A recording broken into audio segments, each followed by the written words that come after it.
Bueno, entonces lo que os traigo aquí es el circuito clásico que estudiamos 40 veces ya del relé autoenclavado. En este caso es un contactor con un pulsador de marcha, un pulsador de paro y una segunda condición de paro que es una protección térmica. Aquí tendría, según esto, la marcha, que recordar que es este de aquí, ¿vale? Este sería la función de marcha. ¿Por qué es la marcha? Porque en el momento en el que yo pulso S2, hace que circule corriente a través de K1M, consigue ese circuito cerrado que necesitamos en todo el circuito, conectándome K1M. ¿Vale? Luego tengo, junto con la marcha siempre, este contacto de aquí, que es lo que llamamos la realimentación. ¿Vale? La realimentación lo que hace es que en el momento en el que yo alimento este relé, esto está con corriente, este contacto, como es del mismo relé, se cierra. Y la corriente pasa por aquí. De tal manera que en el momento en el que yo suelto el pulsador de marcha, la corriente sigue pasando a través del propio contacto de realimentación, en este caso del contactor. Con lo cual el contactor sigue permanentemente alimentado. Es el contacto de realimentación o de retroalimentación o de enclavamiento o de autoenclavamiento, mejor dicho. ¿Vale? Eso es lo que hace que yo con un pulsador pueda dar una orden permanente de marcha. Necesito algo que memorice mi pulsación y lo que memoriza mi pulsación es ese contacto de ahí, ni más ni menos. Cuando tengo ya funcionando de manera permanente el contactor, necesito algo que me lo pare. Y en este caso tengo dos opciones. Tengo el pulsador de paro que tengo aquí arriba, de paro manual, que cuando pulso lo que hago es acabar con ese circuito cerrado, interrumpiendo la rama por la que le llega de corriente al contactor, con lo cual el contactor tiene que ir a situación de parada. En el momento en el que para, el contacto de realimentación vuelve al reposo y el contactor deja de estar energizado, deja de estar funcionando. De tal manera que cuando yo dejo de pulsar, el contactor ya está completamente parado. ¿Vale? Esa es la idea de funcionamiento de ese circuito. Que lo estoy repitiendo porque esto lo sabéis más que de sobra. Bueno. Pasamos a lógica programada. Vimos una primera opción de transformar este circuito, que era transformando contacto a contacto. Os lo dibujo aquí muy rápido para recordar. Lo que hacíamos era poner en un primer segmento, poníamos aquí la condición de paro. Vamos a suponer que lo tengo hecho como un simbólico. Aquí ponía un contacto abierto de la condición de marcha. Aquí ponía la realimentación, que era del motor.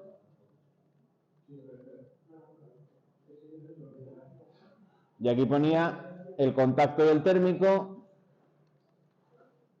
Esto, si os dais cuenta, es una transformación directa del esquema. Y aquí ponía el motor, con una bobina normal. Esto era lo que llamábamos, o lo empezábamos a hacer, en lo que llama aquí el segmento 1, ¿no? Aquí empezábamos donde pone Network 1. ¿Vale? Ese era el programa del autómata que hacíamos convirtiendo este esquema cableado de aquí. ¿Vale? Lo ponemos en horizontal, cambiamos símbolo a símbolo de simbología europea a simbología americana y hacíamos el programa. Teniendo en cuenta que en cada entrada del autómata, tanto el paro como la marcha como el térmico utilizaba contactos normalmente abiertos. ¿Por qué? Porque la lógica de la negación la meto en el programa. Recordar que el contacto cerrado implica la lógica de la negación. Si yo pongo un contacto cerrado, pues ya tengo que cambiar la lógica en el programa también para que sea lo mismo.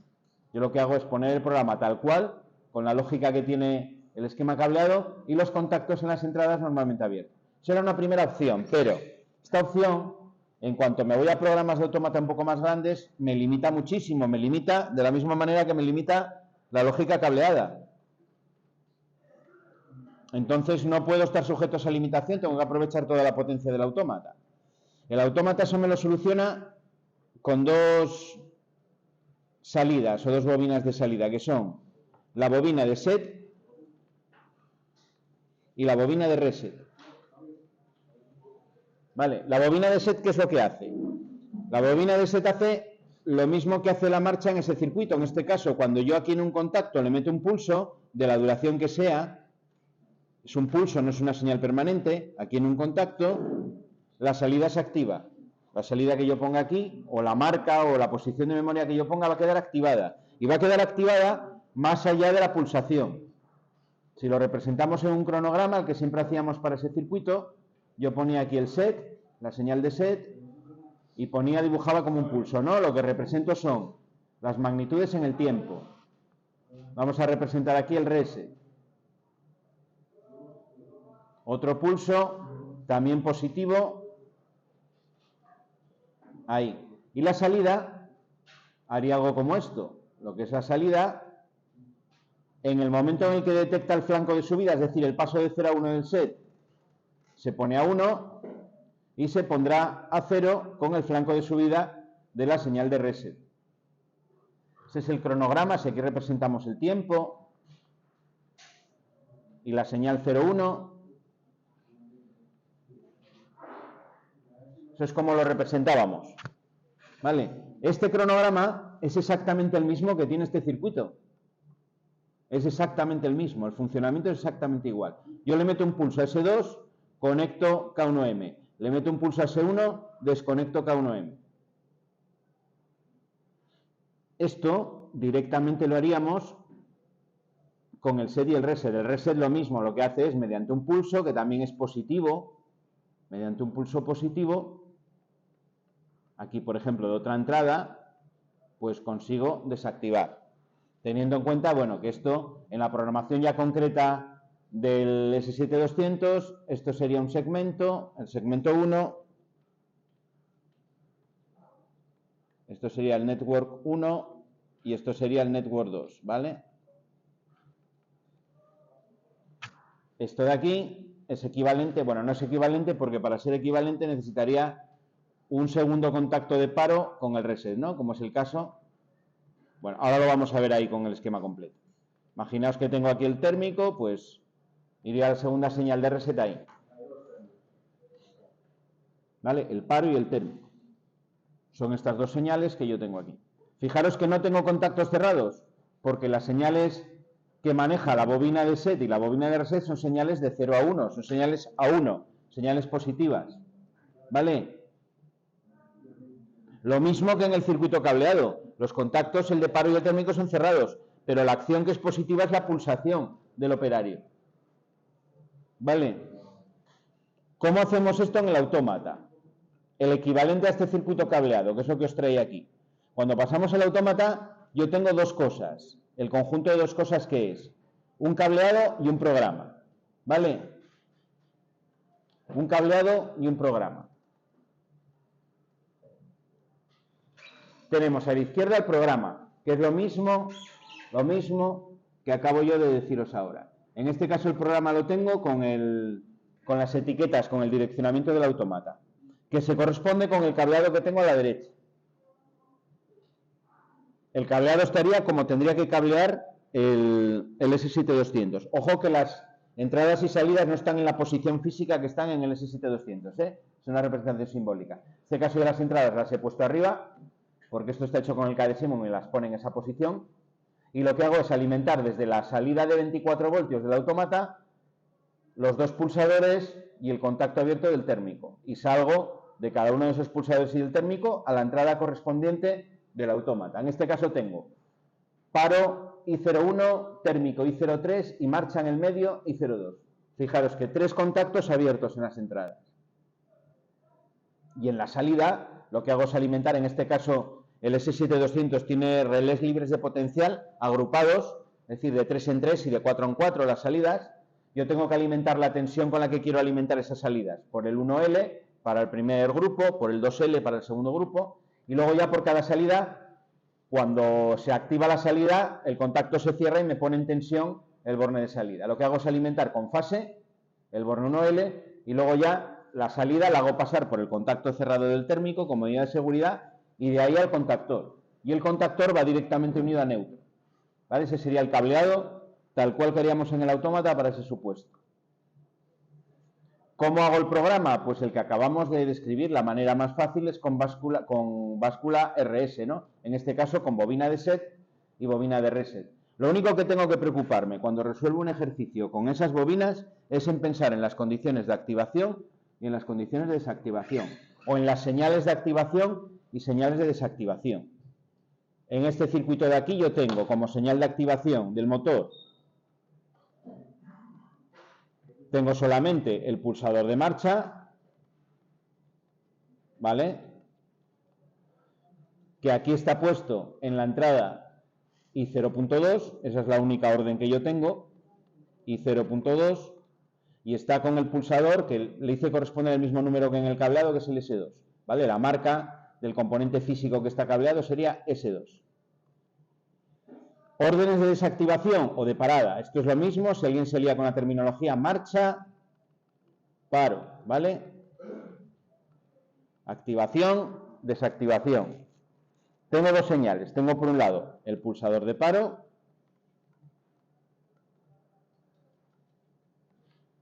que es el I01, I 0.1,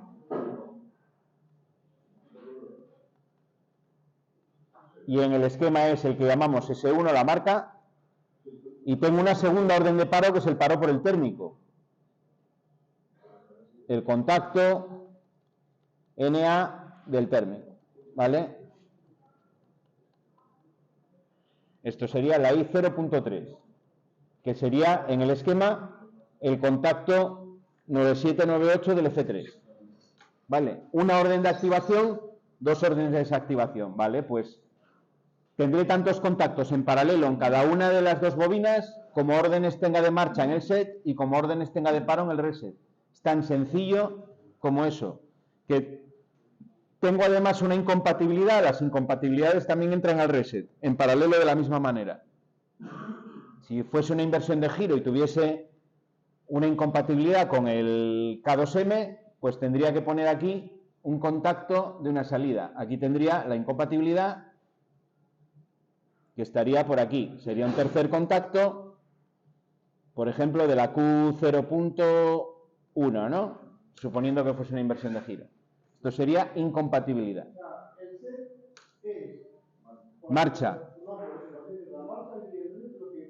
Y el reset son los paros. Así de sencillo. Marcha en el set las marchas y en el reset los paros, las incompatibilidades también. ¿Vale? Paros e incompatibilidades en el reset. En el problema que estáis vosotros haciendo, tenéis que identificar para cada uno de los dos movimientos, que es estamos sin temporizadores ni nada, las órdenes de marcha que tengo. Bueno, para que baje el taladro, tengo una única orden de marcha que es el pulsador. Cuando el operario pulsa, el taladro empieza a bajar. Vale, esa primera salida tiene una única orden de marcha, un único contacto en el set. Pero hay cosas que activan, o sea, que primero paran y luego activan para... Vale, eso vamos a verlo, pero en el caso de cada salida. Para la bajada solo tengo una orden de activación. Que descomponer el problema en partes. Para... O sea, la marcha iría una... Alejandro, Sí. cuando pongo el set, me sale abajo para poner algo. Abajo hay que poner un 1. Luego, en ese taladro que está bajando, tengo que pensar qué es lo que me detiene el movimiento de bajada. Lo que me detiene el movimiento de bajada en ese primer supuesto, que os dije que no utilicéis los paros tampoco, es el final de carrera de abajo. Tiene una única orden de parada. ¿Vale? No sé si el enunciado pone el térmico o el térmico lo agrupa en la parada. Si lo agrupa en la parada, pues el térmico tampoco aparece ahí. Entonces, luego para subir, otra salida. También con su activación y con su desactivación, con su set y su reset. ¿Qué es lo que me activa el movimiento hacia arriba? El final de carrera que está abajo. Ese contacto del final de carrera va a tener una doble funcionalidad, parar un movimiento y dar la marcha al siguiente. El contacto del final de carrera sería con el set de la subida. ¿Y qué me para la subida? El final de carrera de arriba. Y ya está, es tan sencillo como eso. Eso es un poco lo que hay que hacer en el taladro. Yo os lo traía aquí también para que veáis en el KDSIMU se puede hacer alguna cosilla. Por ejemplo, para que lo veáis con animación, ¿no? Cómo funcionaría tanto uno como otro. Cuando yo le doy, por ejemplo, a marcha aquí, en el autómata lo que estoy haciendo es metiendo tensión aquí. Meto marcha, fijaros, meto marcha, se ha conectado a la salida, y ahora cuando le doy al paro, le meto señal al reset y se apaga. ¿Vale? Es exactamente lo mismo, marcha y paro. Marcha y paro. Puedo meter marcha, puede saltar el térmico lo disparo aquí, por eso metí la parte de la fuerza, y ahora aunque le dé a marcha, esto no va, ¿no? No va porque el reset está en un segmento inferior y por lo tanto es prioritario. La prioridad en este programa la consigo con el orden en el que pongo las salidas, en este caso las bobinas de set y reset. Si hubiese puesto el reset delante o antes que el set, lo que sería prioritario sería el set, ¿vale? En vez del reset. La prioridad se consigue con el orden del programa. Siempre más abajo lo que sea prioritario. Y se consigue la prioridad fácilmente.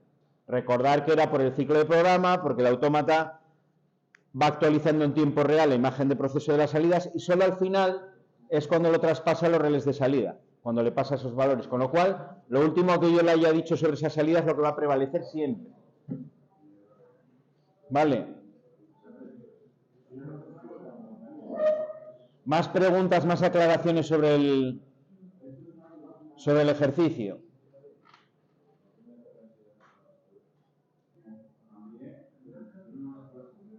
Vuelvo a repetir, ¿hay más preguntas sobre el ejercicio?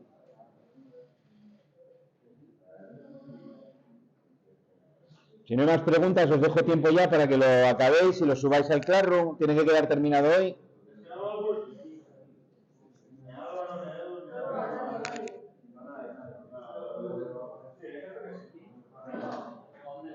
A mí tampoco me va en este momento.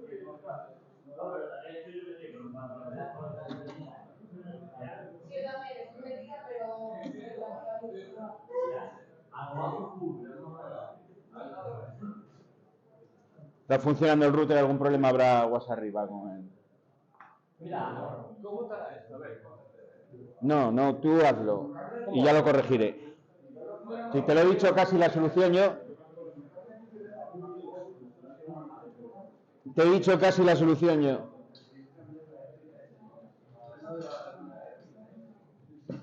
Vamos a ponernos la ropa del taller también, hay que recordarlo todos los días.